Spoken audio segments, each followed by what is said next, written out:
Donc AMS Africa a été mandaté par GRIT, un fonds d'investissement sud-africain qui a acquis le centre commercial d'Enfaplace en juillet 2014 pour gérer le centre. Donc nous avons signé un contrat de gestion à 360 au niveau du centre commercial. Ce contrat impliquait à la fois la gestion technique et financière du centre, mais également sa commercialisation ou recommercialisation et la gestion de son animation, de son marketing et de son facility management qui rentre dans l'aspect technique. Donc notre intervention couvrait tous ces aspects-là au quotidien, mais nous devions également réfléchir avec le propriétaire concernant une stratégie de positionnement. Je ne veux même pas parler de repositionnement, Salma l'expliquera plus tard, de positionnement d'un des centres les mieux placés de la ville de Casablanca.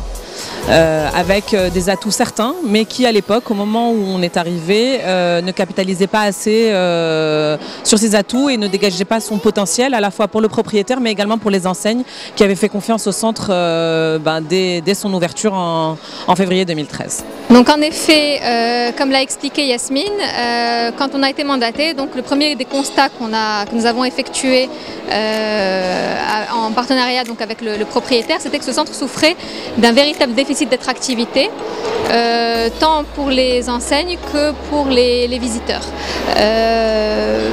L'un des sujets, c'était qu'en fait, en face, on avait le Morocco Mall qui donnait quand même l'exemple d'un mall emblématique de la place, mais qui a un peu, on va dire, biaisé le marché parce qu'il a donné le ton de ce que devait être un mall.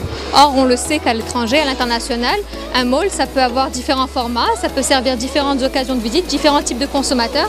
Et donc, c'était important pour nous qu'Enfaplace trouve sa place dans le panorama casablancais en tant que mall à part entière et comme véritable destination en fait du quotidien.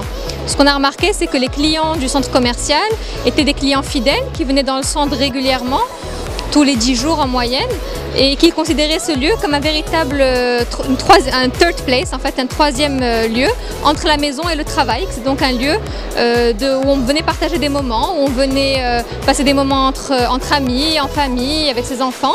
Et il fallait véritablement que l'architecture du centre, que son offre permette en fait d'exprimer tout ce potentiel.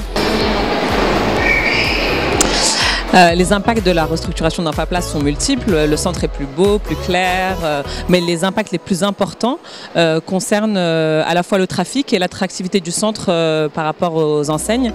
Le trafic a augmenté indéniablement sur les 2 derniers mois et on espère qu'il continuera, que la tendance d'augmentation continuera sur les prochains mois et années. Et l'attractivité du centre vis-à-vis des enseignes également se matérialise.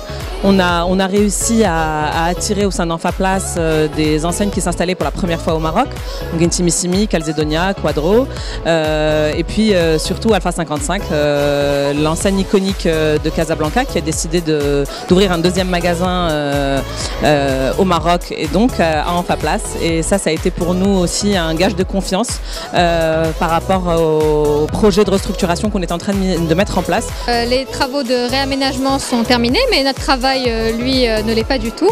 Effectivement, aujourd'hui, il faut continuer à pérenniser en fait cette vision, continuer à être pertinent dans le contexte actuel. Donc il y a également un gros chantier de marketing et d'animation du centre à mettre en place et à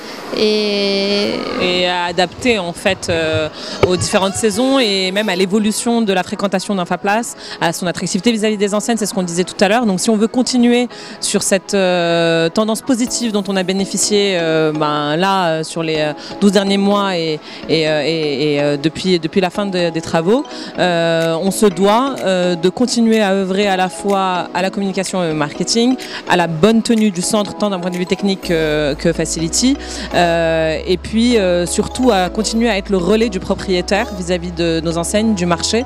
Le propriétaire n'étant pas là, on a besoin aussi de faire preuve de pédagogie vis-à-vis de lui pour continuer à lui expliquer l'évolution de notre marché.